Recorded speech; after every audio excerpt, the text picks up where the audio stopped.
নিজে ভালো হওয়ার চেষ্টা করো, কারণ নিজে ভালো হওয়ার অর্থই হল পৃথিবী থেকে একটা খারাপ মানুষ কমে যাওয়া।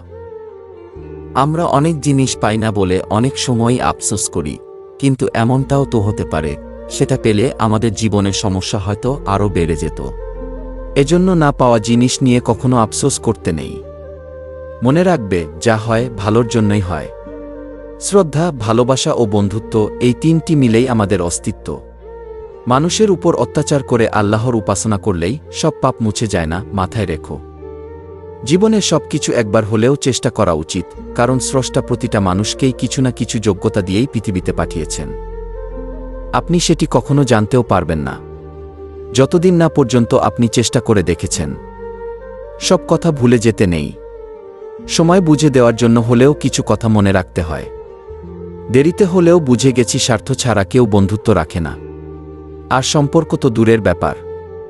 লোকে তোমার প্রশংসা করলে খুশি হইও না, লোকে তোমার নিন্দা করলেও দুঃখ পেও না, কারণ লোকের কথায় কখনো কয়লা শোনা হয় না। জীবনে হয়তো তুমি অনেক কিছু পাবে, আবার অনেক কিছু হারাবে, কিন্তু কিছু পাওয়ার জন্য তোমার জীবনের এমন কাউকে হারিও না যে তোমাকে তার জীবনের চেয়েও অনেক বেশি ভালোবাসে। নিজের গ্রামের মানুষের সাথে কখনো খারাপ ব্যবহার করবেন না, কারণ এরা আপনার জন্ম থেকে মৃত্যু অবধি সব সময়ই পাশে থাকে। আপনি যখন কিছু পান তখন কিছু জিনিস থাকে যা হারান। আপনি যখন কিছু হারান তখন আবার কিছু জিনিস পেয়ে থাকেন। এর ভারসাম্যই জীবন। জীবনটাকে অন্যভাবেও দেখা যায়, অনুভব করা যায়।